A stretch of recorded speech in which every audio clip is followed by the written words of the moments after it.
The first time I saw her was when she entered the university I was attending as a junior, 1 year below me. That's how we met.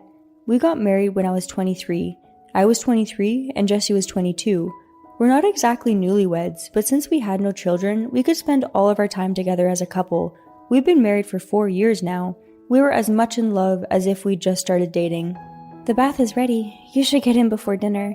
How about we go in together for once? We can save hot water that way. Yeah, you're right. All I need to do is put the garlic bread in the oven. Anyway, so let's do it. Yay! I'll be headed in then. Okay. A couple minutes later, I was waiting in the bathtub, soaking ahead of her.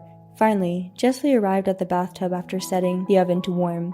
Since my wife and I sleep with each other at least once a week, I'm used to seeing my wife naked. But the sight of my young wife's soft skin in the bathtub was a little tantalizing, even for me. Hurry up and get in. You're gonna catch a cold if you stand out here like that. Don't you think it's too tight for the two of us? Our bathtub isn't that big. You can sit on my lap then. Come here. What? But I'm heavy. Don't worry, you're light, Jessie. Okay, then I'm coming in. I know some of you single gentlemen are probably thinking, what the hell are you sharing with us? But don't get all upset. This is the part of the story you've been waiting for. I was sitting across from Jessie in the bathtub at this point, and when I looked at her breasts, I noticed something odd. For some reason, the tips of her breasts in the bathtub seemed to look cloudy. Huh? What is it? Looking at a person's breasts closely, it's embarrassing for you to look at me so intently. Oh, sorry, but this... Huh? What? Hey, don't pinch me all of a sudden. I knew it. No doubt about it. Huh? What? You're producing breast milk. A lot of it, too. What? No way. I haven't even had a baby yet. There's no way. Wait a minute. You're right. There's a lot coming out. Jessie stood up in surprise. The tips of her breasts were covered in a cloudy white fluid that clearly looked like breast milk. I squeezed Jessie's breasts, and then white fluid poured out from the tips. When I put the liquid to my nose, I could smell something creamy and sweet. I can't remember the last time I drank my mother's milk, but I'm sure this is breast milk. Hey, could you be pregnant? No way. Even if I was, you start to produce breast milk after giving birth, right? I don't know. I don't have kids, so... But if you weren't pregnant, then why? I don't know. Well, let's just see what happens today, shall we? Maybe it just happened to come out today. How is it possible that it just happened to come out? But I don't know everything about women's bodies. That day, we were going to make out in the bath until it was time for dinner. But I was so taken aback that my dirty feelings vanished. But Jessie didn't even have a child to breastfeed. Why was she producing milk? It's not normal. Feeling anxious, I couldn't eat dinner. After dinner, I went to my room alone. I decided to check the internet for similar cases. I see. The results showed that Jessie's symptoms were pituitary tumor, thyroid disease, ovarian tumor, and other diseases related to hormone secretion.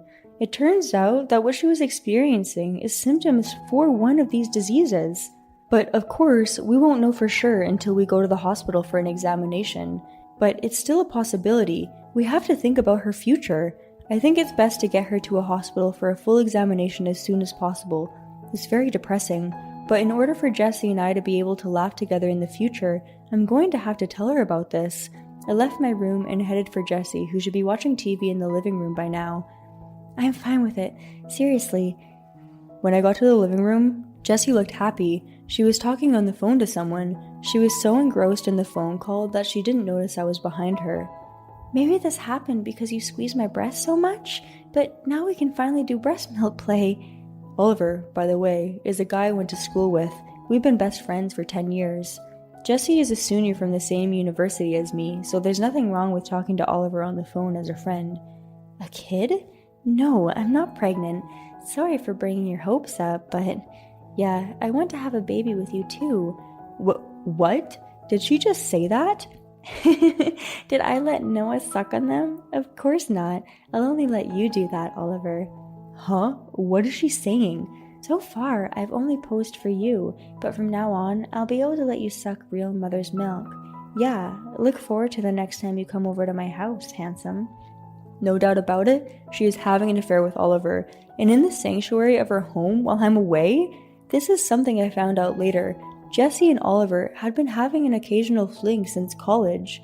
Oliver had a girlfriend, so they'd only hook up once a month or so, but since Oliver dumped her about 6 months ago, they'd been seeing each other 2 to 3 times a week, so he was making love to her a lot more often than I, her husband. Hey, I heard all that, you son of a bitch. I can't believe you're cheating on me with Oliver. What the hell are you doing? Damn it! I was so worried that you might be sick. I didn't think you'd betray me in the worst way. No, it's a misunderstanding. I didn't do anything wrong. Don't give me excuses. I can ask Oliver directly. I'm calling Oliver on the phone right now. Don't do anything stupid. I take the phone out of Jesse's hand, who is stiffened by the turn of events. I then call Oliver to our house. At first, he thought I was just asking him out for a drink, but then he saw the look on Jesse's pale face and realized what was going on. Oliver suddenly bowed his head to me and said, "I'm sorry. Jesse's breasts were so big that I couldn't resist." Indeed, Jesse's breasts are E-cup dynamite breasts that a boobs lover like Oliver would find irresistible, but that doesn't mean he can put his hands on his best friend's wife. I would have been able to dismiss it as a youthful indiscretion if it was happening when we were still dating, but after we got married, we still see each other as often as we did before. Actually, the frequency of our encounters has increased since we got married. At this time, my brain was running at full speed like never before. I was desperately thinking about how to punish these two people most severely. And then it hit me. I need to tell them that Jesse may have a serious illness. In addition, I would make Oliver take care of Jesse's future life. You were just happily informing Oliver that you were producing breast milk, but that's probably a symptom of a very serious illness. What? What are you talking about? You're not even pregnant and suddenly you're breastfeeding? It could be a symptom of pituitary tumor, thyroid disease, or ovarian tumor. That can't be. This is a miracle from God. It's a miracle created from how much I love Oliver. Huh? Are you seriously saying that? Of course I am. You son of a bitch. You saw that you couldn't get away with it anymore. You finally admitted to it. Alright then, let's make a bet. You like to gamble, don't you, Oliver? A bet? What bet? A bet whether Jessie is really sick or not. We can check with an examination at the hospital. If she's really sick, then I win. If she's not sick, then you win. But even if you say that, I don't even know what we're betting. If you win the bet, then you can have Jessie. But if I win, you have to take care of Jessie for the rest of your life. Isn't that both the same outcome? Let's do this. I accept. Phew, I'm glad Jessie is an idiot. Well, actually, Oliver was hesitant to take the bet. Anyway, that's how Jessie ended up in the hospital for a full exam. A week later, the results came back. The results? I won.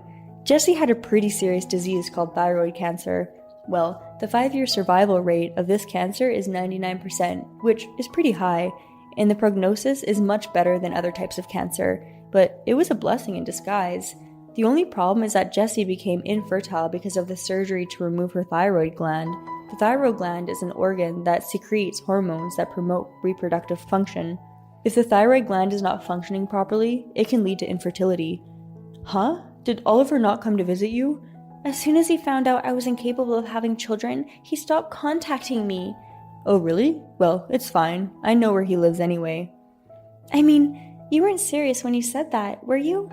Huh? About what? About giving me to Oliver? That was just a joke, right? Of course that wasn't a joke. I'm serious. Huh? Are you throwing me away? You seem to be fine with it. Don't try to come back to me just because Oliver abandoned you. But... Well, don't worry. I've already told Oliver's parents about it. It's just a matter of time until we find Oliver. I congratulate you both on your new beginnings in life. Afterwards, Oliver's parents were successfully able to locate him. After renewed discussions, Oliver and Jessie were to be married. But by this time, their love had long since faded. A loveless marriage. I'm sure it's nothing but torture. Anyway, I was able to get alimony from them, and I got to have a little fun to make them suffer at the end. I'm reasonably happy with that. Oh, by the way, Jessie's cancer came back, and they said there's less than a 7% chance of reoccurrence. In Jessie's words, it's like a miracle in reverse. But Jessie has a partner who supports her in her fight against cancer, even without me. It's not like I care or need that information though. Well, I hope they can get through this crisis together, even without love for one another.